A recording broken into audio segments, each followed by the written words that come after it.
make this rather snappy, won't you? I have some very heavy thinking to do before 10 o'clock.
Good evening. Welcome into Tuesday night's version of Greenie Sports Cards Live, as we do every Tuesday, 7 p.m. Eastern, here on the multi-stream. You're coming to us across any number of platforms, YouTube, Facebook, Instagram, LinkedIn,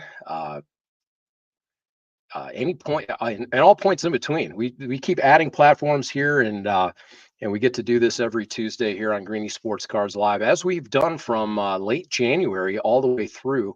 And from the beginning, we've had a who's who of guests in the collectible industry. We've been fortunate to talk to coaches and entertainers and personalities, celebrities, stunt doubles, and the list continues. And tonight is no exception. We're getting ready for tip-off, just about a week away for the college basketball season, and women's hoops, of course, is as hot and relevant as ever. And we're going to get a chance to talk to one of the experts here, certainly locally and regionally, Kyle Rossi, who is a U.S. Basketball Writers Association member, as well as a Horizone Roundtable. Just a terrific writer.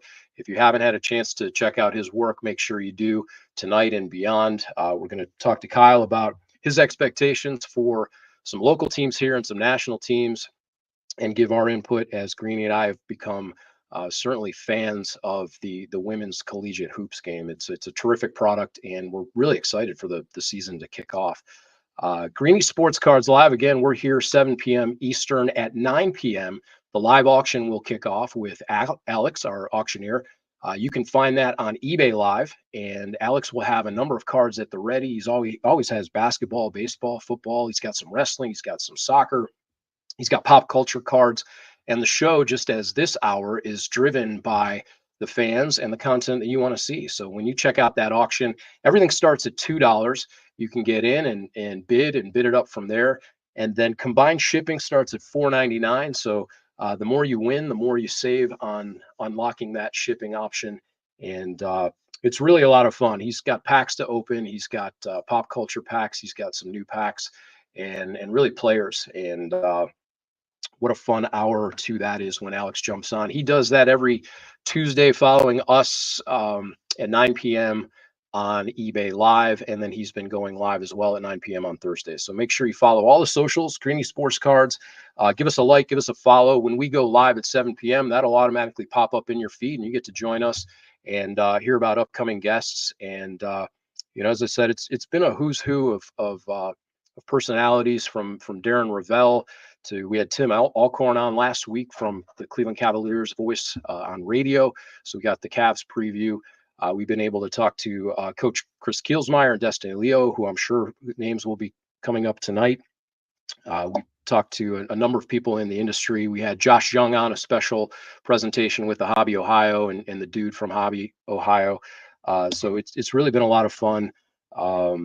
getting to talk to those people. But the most fun is I get to hang out with a guy I've known for decades and decades, and he allows us to do this. He's the namesake, and he is Greenie. Welcome to your show, Greenie Sports Cards Live, Steve. Thanks, Jeremy. Thanks for having me. Appreciate it. Yeah. Wouldn't be here without you. So, Yeah. lots of stuff going on. We're going to, of course, jump into collegiate basketball with Kyle and talk women's hoops. But, even before that, lots going on in Cleveland. We had the Browns, of course, showed up. Big week. Coming off some really sad news with Jim Donovan, the voice for 25 seasons. Jim was a part of the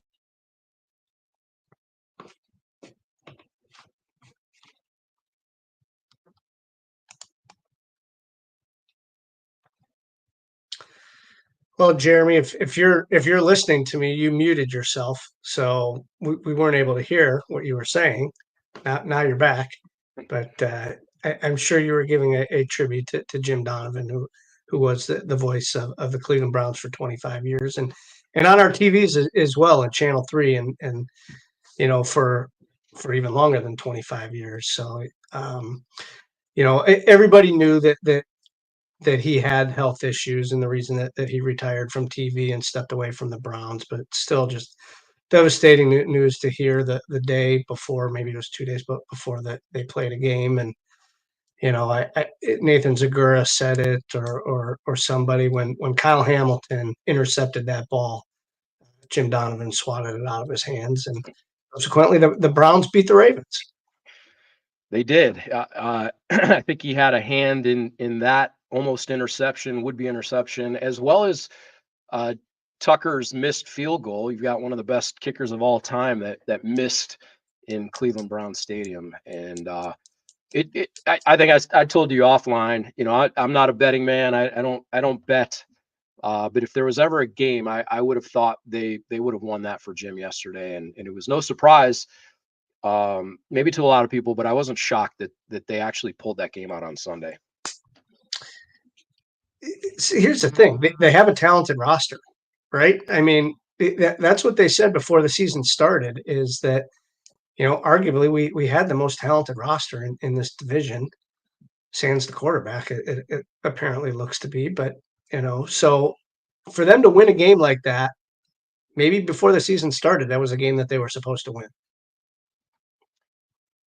Yeah, and we'll see where they go from here. They got a very, very long outside chance at the playoffs, but if nothing else, the fans have seen a lot of crappy football over the years, so that they just want to see really a competitive team. They want to know that their team is in it every week. Yes, we want to make the playoffs. Yes, we want to win a Super Bowl, but just give us solid quarterback play and inspired running from Nick Chubb and defense that shows up, and that's, the fans will respect that if they can just finish the season and compete and win some games, and we'll go from there. Beyond that, tomorrow night is another big night in Cleveland. Becomes the epicenter of the universe again. The Cavs are off to a 4-0 start. They look really sharp. Kenny Atkinson is, proving his salt as the new head coach. But LeBron James and LeBron James Jr. return to Cleveland tomorrow night with the Los Angeles Lakers. What do you expect from a crowd reception standpoint? Bronny spent a lot of years in that building, putting up probably a lot of shots on those rims, as his father played for the Cleveland Cavaliers. But now they both return, and it'll be interesting. It will. Since 2016, he's going to get a standing ovation every time he comes to Cleveland anymore, and even when he retires and moves back here, maybe, So I expect that to be the same. I know that they played together a little bit in the first game. I haven't paid attention to see if they've been on the floor together again, but they will tomorrow. They will be on the floor at the same time.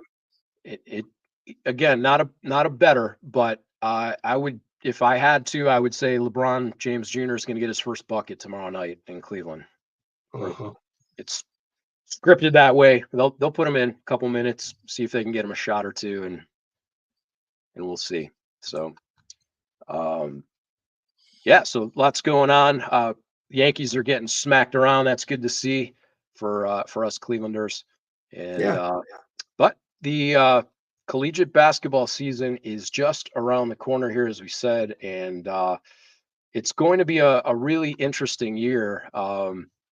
There's some really strong teams at the top. As we've said, we kind of fell in love with the game last year, over the last 2 years, getting exposed to it, and the Final Four was here in Cleveland last year, and then we'll see. You've got South Carolina, the returning champions; they'll be back. USC with Juju Watkins in her sophomore campaign is going to be tough. We became fans of the Notre Dame Fighting Irish. They're right up there with one of the best players in the country, Hannah Hidalgo and Sonia Citron, and Olivia Miles, of course, makes her return. You've got LSU and Texas and UConn. There's a lot to see at the top, and then we're gonna get into some mid-major talk and some outside really strong teams here with Kyle. But what are you looking forward to this basketball season? A lot of scoring, right?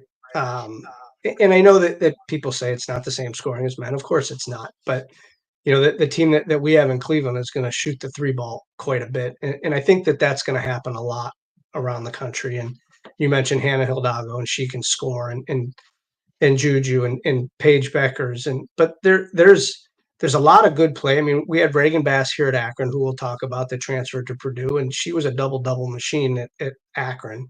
It's just good, fun, solid basketball. And, we're fortunate to have some good teams and some really great coaches here in Northeast Ohio, which make it fun. We have Coach Kielsmeyer, we have Coach Gensler, Starkey at Kent State, and these three coaches there, I mean, they're building something at these schools. I know Gensler's only been here. This will be his second year at Akron, but we've had a chance to sit down and talk to him, and you can tell that things are going to happen at Akron coming up soon.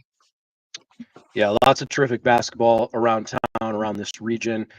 For anybody who is betting against the game because Caitlin Clark is no longer in college and turning things up in the pros, they're going to be sorely mistaken, and you're going to miss out on an excellent product. There are some terrific ball players around the country. There's a ton of them here locally.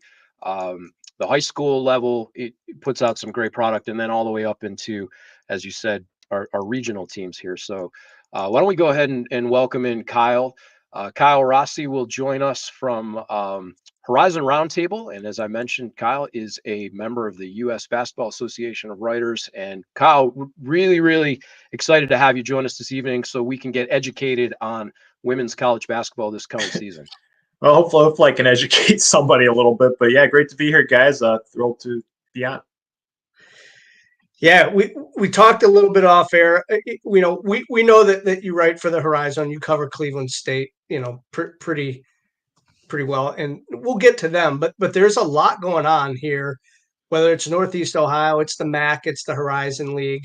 I mean, we were talking about a girl that's going to go to Ball State from North Ridgeville, Grace Kingery, who just broke. You told me Izzy Gervasi's record at North Ridgeville, and she's the all-time leading scorer.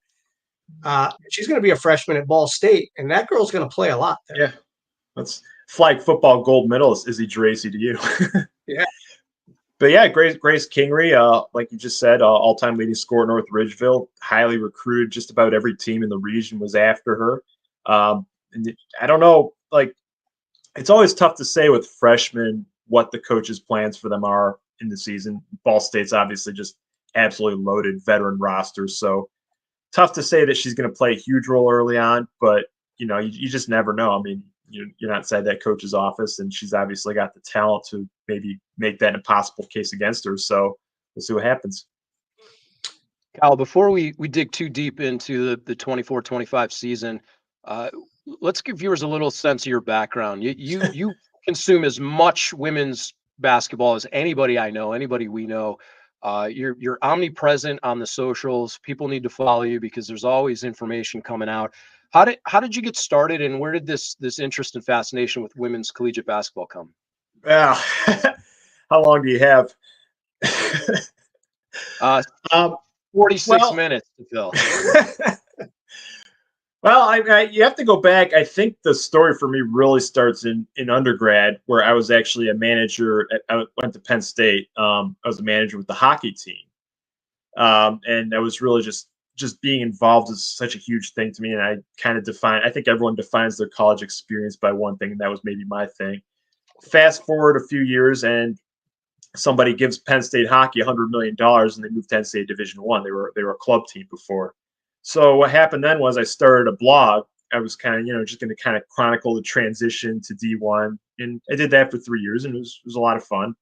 Made a lot of connections out of that. And then when I decided to retire from that blog, I'm like, well, I kind of want to relive my glory days in college and kind of help manage a team. And we had outside of the Division One teams, we had two club teams at the time: the men's team and the women's team. Now, the men's team already had a website, and it was done by a friend of mine that I actually knew from back in college. It was helped with one of the managers with me, and the women's team did not have a website, so I went with the women's team, and suddenly I'm a women's sports guy. And that's really I don't know how many people, you think of, like, I don't know, Mark Johnson in Wisconsin from the Miracle on Ice team, things like that. Everyone kind of, he passed over for the men's job at one point, became the women's coach, obviously off to a legendary career. I think a lot of guys, especially at a certain age, that get into women's sports have that origin story. Mine was just the women's team didn't have a website. I wanted to help out with it. So I worked with that team. I worked with a couple different teams for 7 years or so. Eventually that ended. The coach left. I, moved on myself and decided I wanted to go get my MBA. So a long time ago, I had gone to law school at Cleveland State and flamed out miserably, right? I lasted, I don't know, 2 months or so. And then I think somebody left a dog in the gate of my apartment. I'm like, I can't go to school today. I got to take care of this dog. So that was it for me at law school. But I went back, so I kind of wanted to redeem myself and get an MBA somewhere, and I didn't know where. And I actually almost was a Mac guy. I mean, I grew up in this area. I love, not too far from Kent State. I actually had a false start on a degree at Akron at one point, so I like those schools. I looked to them for MBA, and Kent State didn't have night classes. I liked Cleveland State's curriculum a little bit better, and so it was just freak luck that ended up being a Cleveland State guy. Their MBA program looked right for me, and I've always been a guy. No matter where you are, you put both feet in, and you exist where you are, and don't I could have been sitting here in Cleveland, following Penn State or whoever, one of the Big Ten schools, but I'm here. Let's enjoy it. Let's be here. Let's be present in the moment where we are. So I initially was not even as the women's sports guy from hockey, I was not going to do anything much with women's basketball at Cleveland State. And this is around COVID by now. So Cleveland State's desperately trying to fill content for, during COVID. They're not playing any games or anything like that. And one of the guards on the team at the time, named Taylor Levy, they put out a social, get to know Taylor. Here's her favorite stuff. And her favorite song was Jack and Diane by John Mellencamp.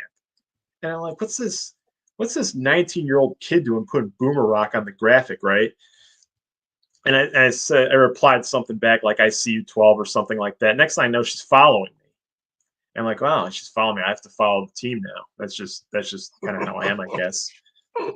And that's, for people who follow me and they'll see me talking about her. She's actually back home in Australia now. She's from Australia originally, and she plays Australian rules football and basketball professionally over there.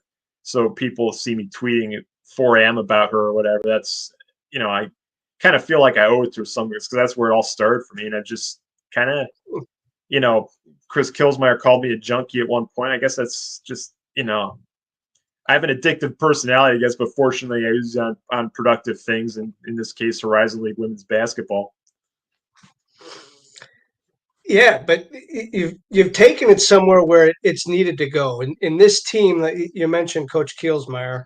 I mean, he's put a lot of effort into this team, and they deserve to have the coverage. And I mean, you go to every single game. I don't know. Did you miss one game last year? I think I saw. Yeah. Well, Kyle he I think missed he the missed this button game right too. there. He missed this game. He'll be back in a second. Yeah, But he'll be back. We lost he the connection with Kyle. we did. But you know He'll be back. here he comes. All right, we're back. There you are. We're We're back. back. I don't know Yeah. what happened there. I'm sitting right next to my router. Better not go bad on me. Yeah. But you missed one game last year. I think. I missed the Iowa game last year.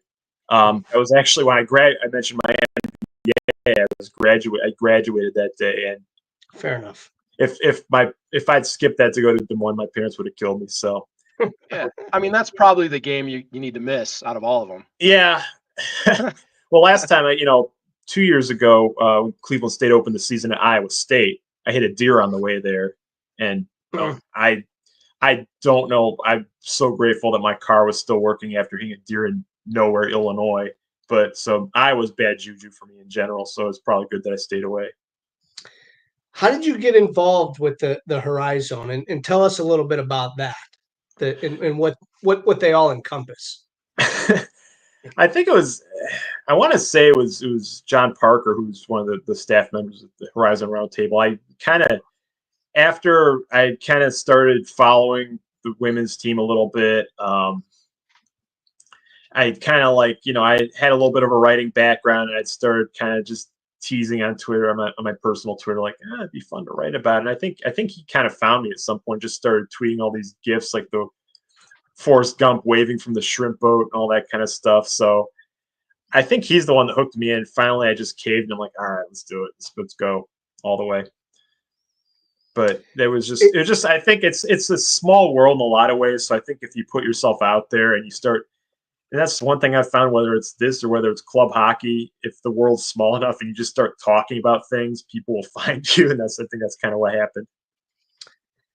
For not having a writing background, I could tell you, I read the articles, and it's terrific. I mean, the things that you write, and you've written about the NIL, and you've written about the team and how they started, and I mean, there's some really good articles that you've put out. So I mean, we appreciate reading it. Yeah. I actually was a journalism major for 2 years, and what happened was I was on the school paper, and the guy that had the hockey beat, this is before I was managing the hockey team, but the guy who had the hockey beat didn't like hockey, and I had the men's gymnastics beat. We traded with each other all the time, and I was writing about hockey, he's writing about men's gymnastics, and one day the editor came to us and said, "No, you can't do that." And I'm like, "Well, screw this," and I quit. And so I'm like, well, if I'm not on the paper, I can't really major in journalism. So I switched to criminal justice at that point. So I do have a little bit. There's always been that kind of like itch to be in sports media at some point. It's just my life hasn't allowed it to work out in a certain way. So I've found my niche now, I think. Well, let's start at the top. We mentioned a couple teams earlier. USC, of course, South Carolina, Notre Dame, LSU. Who's the cream of the crop this year? You got Connecticut with Cage Beckers. Hey, you mentioned, you went at the top of the show there. You didn't name check my girl Paige Beckers. I'm a big fan of hers. I've always kind of been a UConn guy, going back to I used to have an aunt and uncle in Connecticut, so I was kind of gravy trained them a little bit.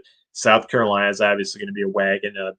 Juju, people are already hyping Juju and saying she's going to break Caitlin Clark's records and all that. I don't know about that. Those are some pretty impressive records that Caitlin Clark set, but she's definitely going to be one of the big players to watch. You mentioned her. A lot of the usual suspects. I think people are maybe sleeping on a team that we might talk about a little bit here in Ohio State. They're, I think, number 14 in the preseason poll, but they're going to be a wagon too. Yeah, they have Cody McMahon, who I think is their returning star, and they have her predicted to have a monster year. Yeah, I mean, there's just all over the place. I mean, well, I don't even know who's in the conferences anymore, but Big Ten plays great basketball all over the place. I know one of the things that's just sort of a personal interest point I like seeing when somebody like Brooke Quarles-Daniels transferred to Michigan from Oakland. Carter McRae's at Wisconsin now, so I think those are two. Wisconsin traditionally has been an absolute doormat, but they're really building something there, I think. And we'll see if they can keep progressing. They used to get beat down by Green Bay and Milwaukee pretty consistently, which is kind of crazy to think about. But that's where they were as a program, and but they're on the way up, I think. So obviously, Coach Fro from Cleveland State moved over there this offseason as well. Kyle, does the transfer portal make it harder for you to track all this stuff, or does it actually give you more content? I think it gives, that's always been like, I've always prided myself. You guys say I'm obsessed with social media, and part of it's just, I think I'm one of the only people that likes the off season because I like that challenge of trying to come up with something to talk about, But yeah, I think you might have a point there that the transfer portal definitely gives you something to talk about. I know one of my big posts over the summer was, the top 25 transfers into the Horizon League, and almost immediately I put that up, and about 8 people got in my ear and said, "Oh no, you're sleeping on so and so, whatever." So even Chris Killsmeyer, I won't say what he said about it, but even he was in my ear about it a little bit. Yeah, I mean, we follow that portal. I mean, we talked to Talia Goodman, earlier, right after the season concluded, and I mean, this transfer portal in all sports, and I know it's not just women's basketball, but men's basketball and football. I mean, is there something that needs to be done with this portal? I mean, it's ever changing. They're bouncing from school to school to school. I mean, I don't know. Like, I'm all for. I really do believe that players, student athletes, should have a certain degree of freedom. I don't like, just as somebody covering this stuff, as somebody that likes college sports in general. I kind of do like. I want some certainty too. Like, I want to say, it used to be, you could go, you're looking at your team and they're, on the up, they're coming on, they're on the way up, and you say, "Oh, we're a young team, mostly underclassmen are doing most of the heavy lifting on this team. We're going to get even better next year and the year after that." But it just doesn't work like that anymore. You get, if somebody does well at a mid major, they go to a high major. Somebody that doesn't maybe do well at high major, that's the thing that's kind of a challenge, is even you talk about like Grace Kingery, you bring in a freshman, they really have to buy into what you're offering them, because a lot of times they don't play enough right away. And I think that's, one of the things that a lot of Horizon League and MAC schools are starting to do well, is find those highly rated recruits that maybe didn't play as much as they wanted at a big school as a freshman, maybe get them the second time around. But yeah, it's not like they should have the right to move around as much as the coaches do, but at the same time, the coaches have contracts with buyouts and things like that. So Sure, there's a lot. I mean, you talk about spending an hour, you could spend 6 hours talking about this and still not really get to the bottom of it. And it's obviously something that's still evolving, and we're not even going to really, I don't even know that I could predict what the exact reality of this is going to be, 5 years from now, let alone, next year, even let alone 5 years from now. right. And that's why some of these coaches at the smaller schools like we have, the cultures that they build will keep some of the players there. I mean, Cleveland State had 1 transfer this year. Well, that's it. I even wrote about that this offseason, because it's just, to me, you had a successful team. You had some people. I mean, it's just the reality of sports, is that some people are going to play more than others. And, in the modern era of college athletics, when you're not playing, you kind of grit your teeth and look at them. Well, maybe they're going to start looking for something else. But yeah, Cleveland State has, for the most part, managed to keep people around. And I think it's just a testament to what Coach Killsmeyer's built there. He's got such a great culture. They really do it. Now, I'll tell you, at Horizon League Media Day, they had Mickey Purdue and Colby Maples were the 2 players that they had there from Cleveland State. And I walked up to them. I was going to start talking to them, and like, I finally just dropped it all and admitted, like, "Guys, I have no idea what I'm going to write about. What am I not talking about enough with you guys?" And Mickey jumps in immediately and says, "You're not talking enough about how much fun we have." So here I am, Mickey, on Greenie Live, telling everybody how much fun you guys have. But that's, I mean, They do.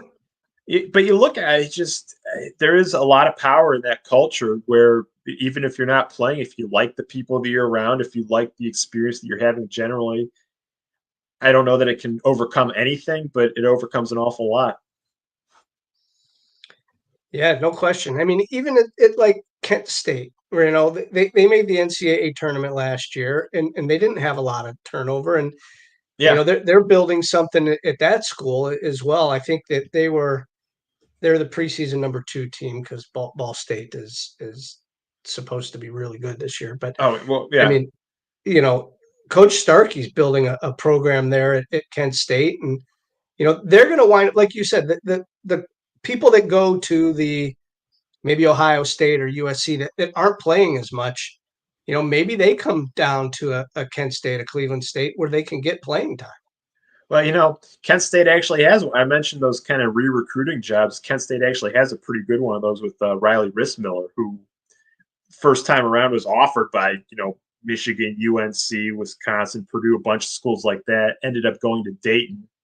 Didn't work out, and then Kent State was able to grab her out of the portal. So that's just you have to be careful, I think, a little bit, because I think sometimes if you're watching mid-majors, you can fall into this trap and say, oh, they're playing at such and such a school, they're going to be a superstar in this league, and it doesn't work out like that most of the time. But you kind of trust that it was just not a love connection, as they say. So she's not really damaged. She just didn't play for a year a whole lot, at least officially in games.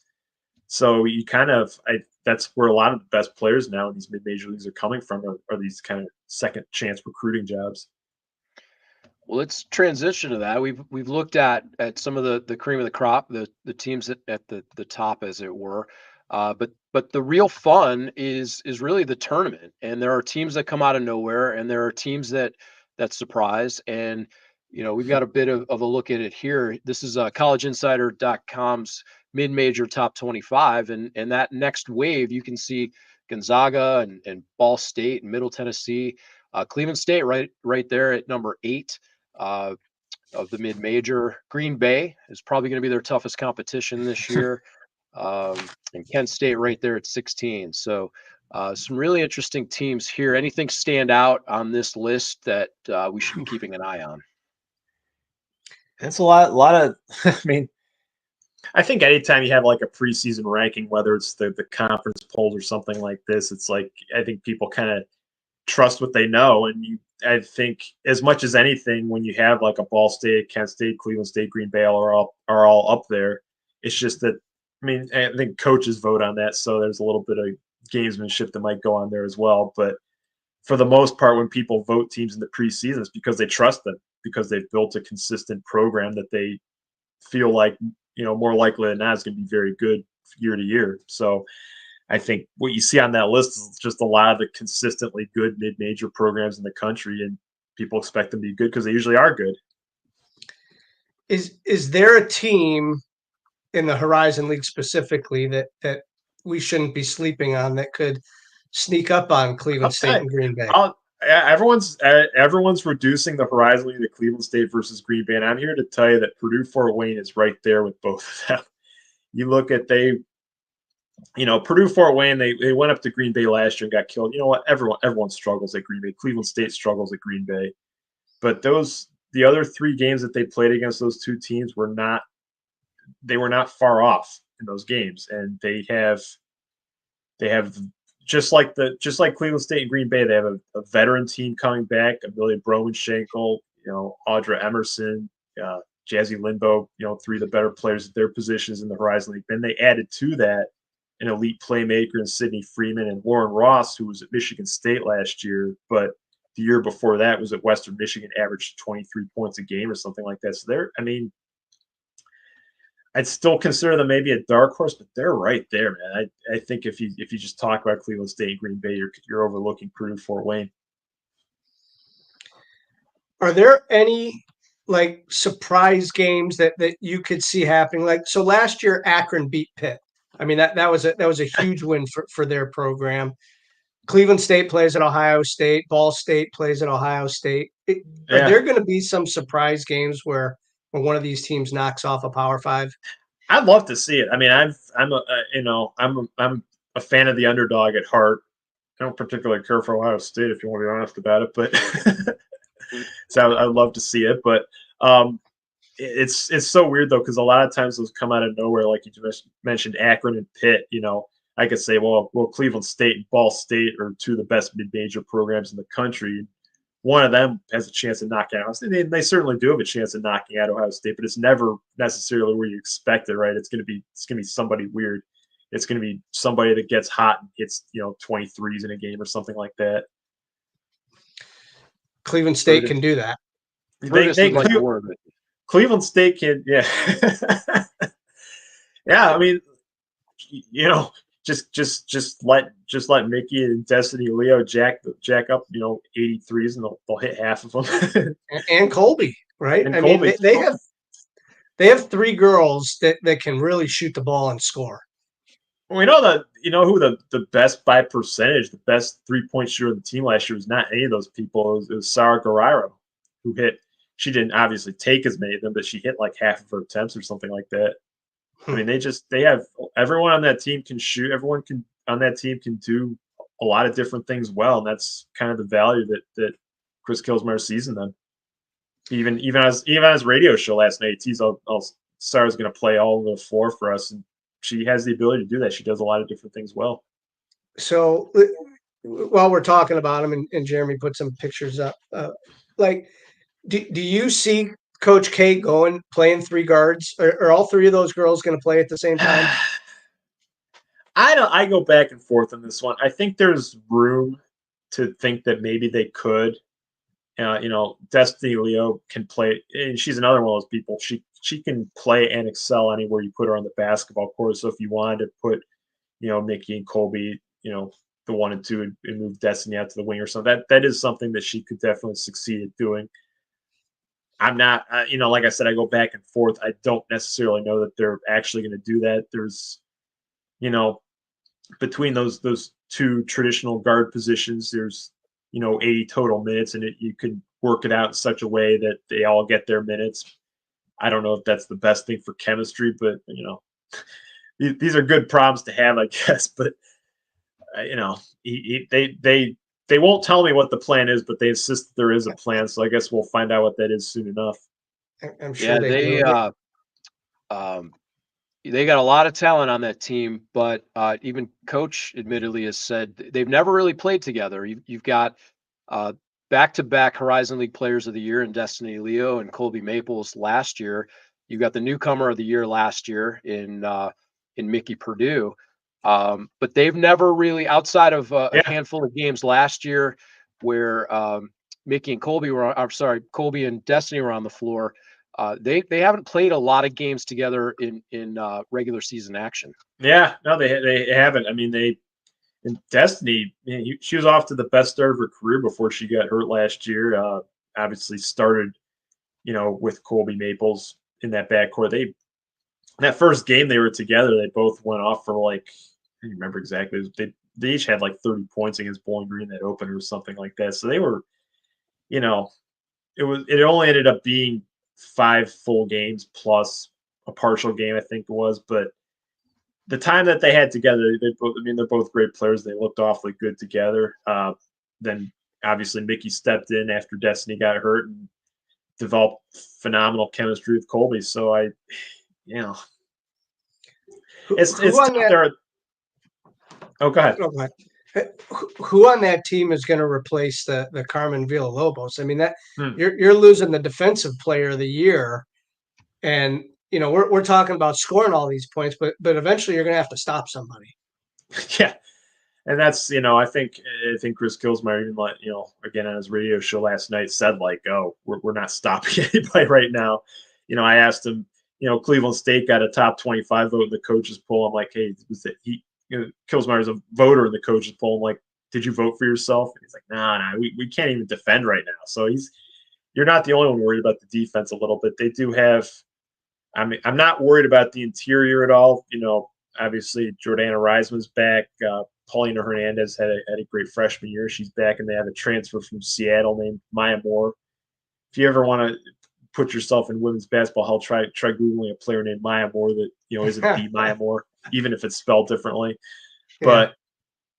But she had a great couple years at Seattle, and coaching staff's high on her. So they have a lot in the post, which is nice. They have a lot of talent on the wings. A couple freshmen, another transfer, Macy Fegan from Toledo, is a wing type player who, there's a lot of talent there. I don't necessarily know how it's all going to come together just yet, or whether anybody's going to. Carmen Villalobos, the thing was hilarious with her is if you were up close at the game, she would like literally just start yelling at people, like screaming nonsense in their ear and cause them to turn the ball over. It was the most hilarious thing ever. So you have to have you have to kind of be willing to put yourself out there a little bit and have people like me hear what you're doing to pull that off. She hit the ground several times, very, very hard. And after the games, I mentioned her. I don't know how you got up. She played the game hard, and she was really good. She was a really tough player and kind of that defensive glue. That's why she was a defensive player of the year in the Horizon League. And yeah, I mean, she'll be missed, but they will have players. Hopefully, you mentioned Jordana in the middle. I think she's going to have a big year, and she needs to have one. And and so much is on that. A lot of time, Chris Kilsmeyer always talked to me, we need continuity. We need continuity. And a lot of that is just because of that zone defense that he plays. And you get people just that are able to execute their assignments flawlessly. And that's a lot of what it takes to just, for Cleveland State to play good defense. You need people kind of moving in lockstep and people that are just, instinctively able to do what they need to do in that defense for that to work. If they're not doing the right, he called it a high school zone to me one time after Green Bay kind of smoked them in that game up there last year because they weren't being aggressive enough on the perimeter, people weren't in the right spots and things like that. So I think as much as anything, it's just, and Carmen's a brilliant kid. She's, engineer, obviously English is not her first language. She's, over here taking engineering classes in English. But so she was able, and she's a veteran player when she came here in the first place. So able to internalize things a little bit. So I think it's a matter of time. I think you kind of just need that adjustment period. Hopefully with a veteran team that they have that sped up a little bit. Well, Coach has the right approach there at Cleveland State. We've heard him say on a number of occasions, past success does not predict future success. And there's going to be a lot of pressure there. They swept the awards in the Horizon League. You've got the Coach of the Year, you've got the Player of the Year, the Defensive Player of the Year, the Newcomer of the Year, and the preceding Player of the Year, who is now back this year. So really looking forward to Cleveland State basketball this year. And I think he's built the right culture. And as long as they stay present and they play with joy and kind of play for each other and have that fun that Mickey referenced, I think it's going to be a really exciting year around here. Yeah, they're just. I mean, and I'll say it about Cleveland State, but I'll say it about anybody in the Horizon League or the MAC. I mean, if you live anywhere in the Great Lakes region and where there's any sort of population, there's probably one of these schools near you, and I would implore you to get out and watch wherever you can, whoever you can, because they're playing some great basketball and they're an absolute blast. And if you're an idiot like me who just talks too much online and shows up everywhere he's invited, sometimes even where he's not invited, and get involved a little bit heavier than that. I mean, there's no downside to it really. So I would encourage anybody to check out Cleveland State or wherever your local team is. So I did some math, and I'm sure Destiny's not going to be happy, but I'm going to do it anyway. I think she's 583 points away from breaking the career scoring record at Cleveland State. Is that going to happen this year? Whew, in the spot. It should happen on some level. I think she had 2 years ago, the last full year she played, she had 600 some points, I believe, something like that. Classic one basketball problem. Is she going to score as many points as she did 2 years ago with, probably more talent on the roster? That's tough. It's going to be close either way, for sure. She can definitely score, and even if she doesn't, I mean, she's going to go down as one of the all-time best players at Cleveland State. The thing I can say about Destiny Leo, right, is she's got to be one of the smartest basketball players of all time. And Cleveland State had an open practice a couple weeks ago, and she was driving the paint, during a drill, and mid-drive repositioned somebody behind her and said, "No, you're supposed to be over there." I'm like, "Oh, how did she even see that?" So Yeah, it's just and you can't teach that.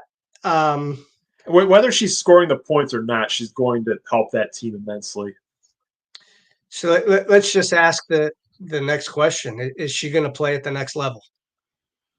She's talented enough to play at the next level for sure. I mean, you know, just a couple. It's a crazy thing to think about, but it's just a couple years ago that Macy Williams was drafted by the WNBA.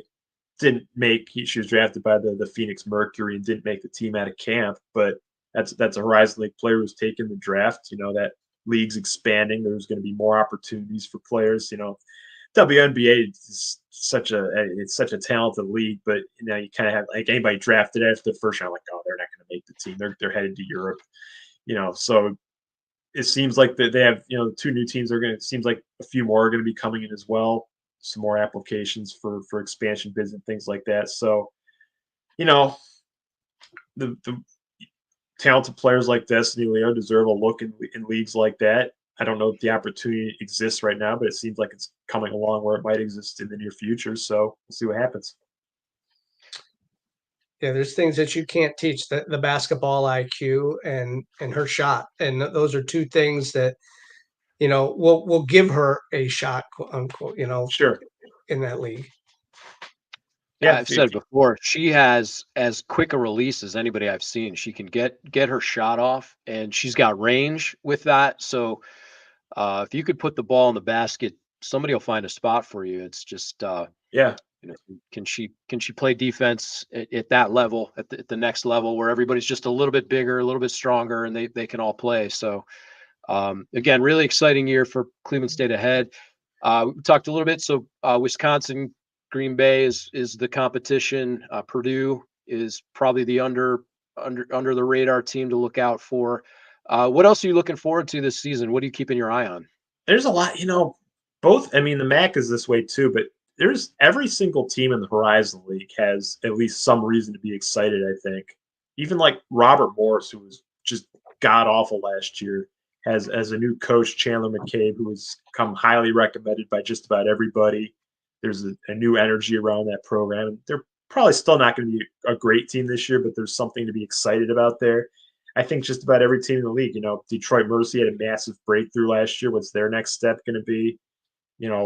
Northern Kentucky brought in Jeff Hands, who won about 90% of his games at Thomas More. So, they have somehow through a coaching change with some adverse conditions there, were able to retain most of their roster, bring in a couple additions. So they're going to be a pretty good team as well. Wright State, I love what Kerry Hoffman's building there. This is, you talk about Ryan Gensler with, I think the transfer portal people get this idea that you're going to be able to just build a team overnight. And it really just, I mean, I get why people think that, but it doesn't necessarily work that way. Was it 3, 4? I think it's year 4 for Kerry Hoffman. I think she's just now maybe getting the roster that she really wanted in the first place. She was able to bring in some grad transfers to kind of make the team competitive and kind of be stopgap solutions. Alexis Hutchison, one of the better players in the league last year. But it even with the transfer portal, takes a few years to get where you want. I think Wright State's finally getting there. That's kind of like I said, that kind of extends to a team like Akron as well. Yeah, I know. Akron, Coach Gensler, he got some transfers. He's got some players that have committed to next year. One of them being KK Bransford's sister, and KK who plays at Notre Dame. Her sister committed to Akron next year. So, like I say, it might take 2 or 3 years to get your roster set and bring in, people that you recruit or people that you get out of the transfer portal. And I think that he's going to do a really good job there at Akron. Yeah, and transfer portal recruiting is not different from freshman recruiting in the sense that some of them are going to work out and some of them aren't. It takes a couple cycles to get enough of the people who do work out to build, and you kind of want to establish something that's sustainable year to year, and it's not just we're getting a bunch of proven grad transfers who are going to be gone next year. You want something with continuity.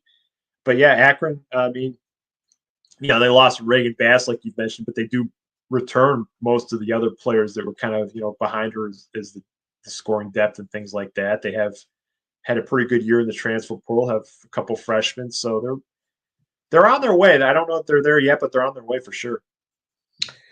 Yeah, they're one of their biggest return women is Lene Riley, and she went to Hoban, and I think I read she was like the runner-up of the year for Miss Ohio in basketball a couple of years ago. So I know she had a pretty good year last year alongside Reagan, and I think this year it'll be her team to kind of take that to the next level. I don't know where Akron goes in the MAC, but I think they're going to be a force to be reckoned with. Yeah, Lene Riley had a great game against Cleveland State at the Wolstein Center last year, I remember. So I was impressed with her. But yeah, they're like I said, I don't know, they're not challenging Ball State, Kent State if you're being realistic about it at this point, but they could still surprise some people, and they're probably going to be better than I think people expect. I mean, beating Pitt was a big deal last year. Yeah. I mean that and yes, they had Reagan playing in that game, and they don't have her this year, but that still gives you confidence that you can compete with some of these teams. And for these girls that were on that team last year, they're going to be able to say, listen, we beat Pitt. We can play with these schools. Oh, sure. And so much of this, I mean, sports are so analytics driven these days, but the vibes still matter, right? Like I remember a couple years ago, Detroit Mercy had a good year last year, but 2 years ago when they were still bad and they were losing to Cleveland State by like 40, 50 points, something like that here in Cleveland. And the energy on that bench was phenomenal. And I saw that. I'm like, they're getting killed. They're having a terrible year, but I know they're on their way. And I could just tell from that bench that they were in the right direction, even if it wasn't readily apparent from anything else you could see. And I think same idea though, beating a team like Pitt just kind of brings that whole energy around a program up to the point where even if you lose more games than you win, you still have that degree of confidence in what you're doing and can move forward. It's funny you say that about that team. Jeremy and I were at the Wolstein Center or at the Woodland Gym last year, and Chicago State was one of those teams that was getting beat really bad. But that team, they played hard on every play, and I don't know where they go. They're not even in a conference, I don't think. But well, you can tell they joined the NEC actually, yeah. Oh, and they fired that they fired that coach too, which I did not agree with at all. I thought Chicago State was such a brutal situation last year where they had to. Terrible. I don't remember what the number was. They had to play something like 20 games in 26 days or something. I don't remember. That's the exact they number, played like I think 75% of their schedule before the new year. Right, because they couldn't. Nobody was available during conference season, and they were. But those girls played hard. They weren't a good team, but they played hard. And like I said, they let their coach go, which I did not agree with at all. But yeah, they're in the NEC this year, and Cleveland State's actually headed out there a week from Saturday. So we'll see how they are, I guess. Yeah, it's going to be a fun year. So, Jeremy, we talked about this a little bit off the air, and Jeremy, you've been showing these cards, and we were going to talk about whether we're going to say this or not, but we will. So we did an NIL deal. Destiny Leo, she was the first trading card that we ever produced with an NIL deal.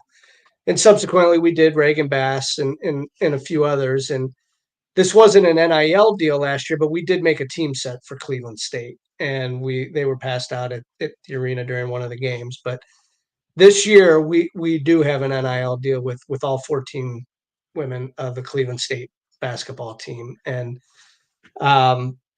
it's going to be different than we did last year, and we'll get into details later. But we did want to at least tell people that the entire Cleveland State women's basketball team will have their own individual cards, and they'll be sold individually and not as a team set. So we look forward to doing that, in the next couple of weeks, and we're working really hard designing these cards and kind of a totally different layout than what we did last year, a different plan. But I think that people are going to love how we present this to them when we get a chance and we reveal it.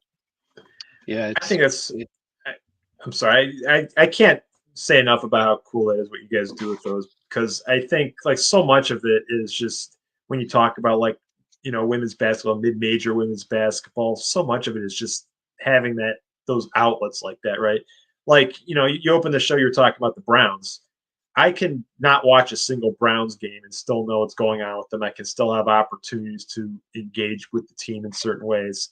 And there are just certain areas that have never really been there for mid-major women's basketball, and sports cards are one of those. And I just eat up, man. Whatever you guys put out, I'll buy for sure. It's going to be fun. We have a plan. Not only do we have all 14 girls on Cleveland State, we do have some women on other schools, and some that we mentioned. There's going to be some Akron players, some Ball State, and we put up the picture of Reagan. We're going to make a Reagan card in a Purdue uniform this year. So it's going to be fun. It's going to be different, and I think people will respond to the way that they get presented once we do that.